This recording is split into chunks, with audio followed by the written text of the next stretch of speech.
കാണുന്നത് 1741 കുളച്ചൽ യുദ്ധത്തിൽ ഡച്ചുകാരുടെ മേധാവിയായ ക്യാപ്റ്റൻ ഡെനറിയെ തോൽപ്പിച്ച് നമ്മുടെ മാർത്താണ്ഡവർമ്മ മഹാരാജാവ് പിടിച്ചെടുത്ത തോക്ക്. അതിൽ ഈ വലിയ തോക്ക് ഷിപ്പിനകത്ത് ചേർത്ത് പിസ്തൽ.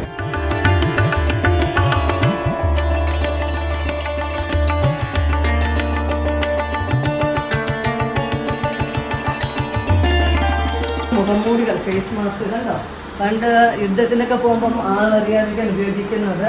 ഈ കാണുന്നത് മാർബിളിലാണ്. മാർബിളിലെ പശു, അത് മത്സ്യകന്യക മരത്തില്, ക്ലാസിക്കൽ ഡാൻസ് മരത്തില്, വീനസ് യൂറോപ്പിലെ ഗോഡ്. ഇത് പഞ്ചലോകത്തിലെ വിളക്കാണ്. ഫ്രണ്ടിൽ ആനയുടെ ഫ്രണ്ടില് വിഷ്ണു, ബാക്ക് സൈഡില് ലക്ഷ്മി. ഇവിടെ ബാക്ക് സൈഡിലാണ് ഹോളുള്ളത്. ആ ഹോൾ വഴി എണ്ണ ഒഴിക്കും. ഈ എണ്ണ താഴോട്ട് തുള്ളി തുള്ളിയായിട്ട് വീഴും. നീളത്തിന് ഇങ്ങനെ തിരിയിട്ട് കത്തിക്കും. എന്നിട്ട് തൂക്കിടും, ഹാങ്ങിങ് ചെയ്യും. എപ്പോഴും